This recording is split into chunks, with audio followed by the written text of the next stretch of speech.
All right, let's dive right into a really fascinating puzzle about how our minds work. We're going to explore this strange connection between the weird flexibility of time and the actual story of who we are. So let me ask you this, and I bet you've felt it before. Why is it that a memory from 20 years ago can feel so vivid, so real, while the details of what you ate for lunch yesterday are already gone? It's pretty clear our brains don't just follow a simple calendar. And you know what? That's because they don't. Our minds are running on a completely different kind of clock, and figuring that out is really the first step to understanding ourselves a little better. This is the core idea right here, psychological time. Your brain isn't some neat and tidy archivist, filing things away by date. No way. It's much more like a storyteller, giving top priority to experiences based on their emotional punch.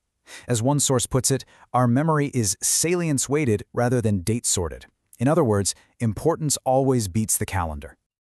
Okay, so how does this actually work? Well, it kind of boils down to three key things. First, you've got emotional tagging. When you experience something really intense, pure joy or maybe even fear, your brain releases hormones that basically shout, hey, this is important, save it. Then there's the rehearsal effect. Every time you tell a favorite story or just replay a memory in your head, you're not just reading an old file. You're resaving it, making that neural pathway stronger. And finally, there are cue webs. You know how a certain song or a smell can just zap you right back to a specific moment?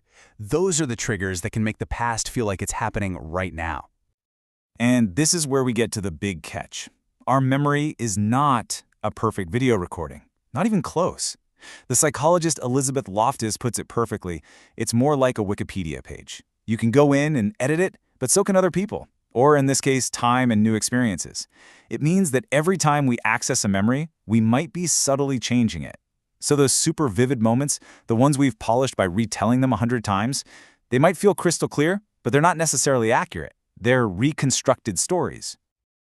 So if our memories are this unstable, this editable, what does that mean for our sense of self? I mean, if you are just your memories, then who are you when those memories fade or get altered? This problem actually pushes us toward a much more powerful idea about identity. The old way of thinking was that your identity is just the sum of your memories, this fragile, dusty archive. But a new, much more resilient idea is taking hold. Identity is the narrative you build from those memories. You're not the archive, you are the author. It's not the raw data that defines you, it's the story you choose to tell about it. This is called narrative identity. It's that internal, always evolving story you tell yourself about yourself. This story is what connects the dots, your past, your present, your future, and gives you a sense of purpose, even when some of the individual memories are a little blurry.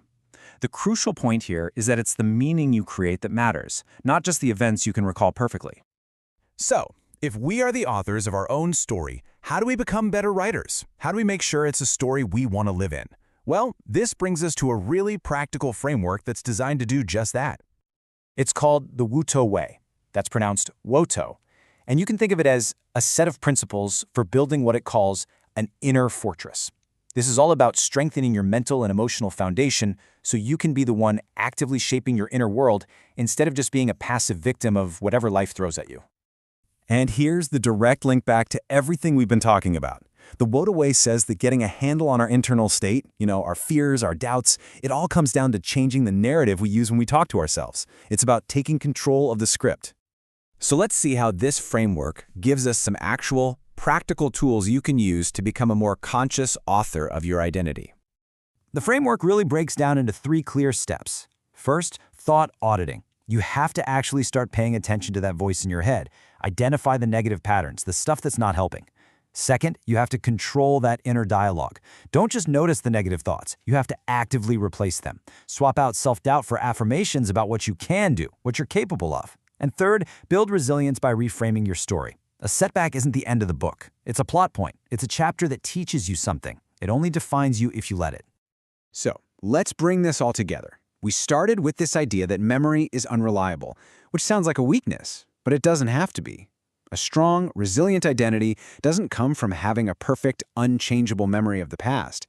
It comes from consciously, deliberately authoring the story of who you are today and who you want to become tomorrow. And what's really cool is this gives us a kind of working formula. A stable identity is built on your core values, the principles that really guide you. It's reinforced by your chosen beliefs, the convictions you decide to hold about yourself, like I am resilient. and it's all held together by your evolving narrative. That story that connects your past to your purpose. Now that is a foundation built on rock, not on the shifting sands of memory. So, the ultimate takeaway here is pretty simple. You are the author. All the stuff that happens in your life, that's just the raw material. You're the one holding the pen. The meaning, the themes, the direction of the story, that's up to you. Which leaves us with one final, powerful question to consider for yourself.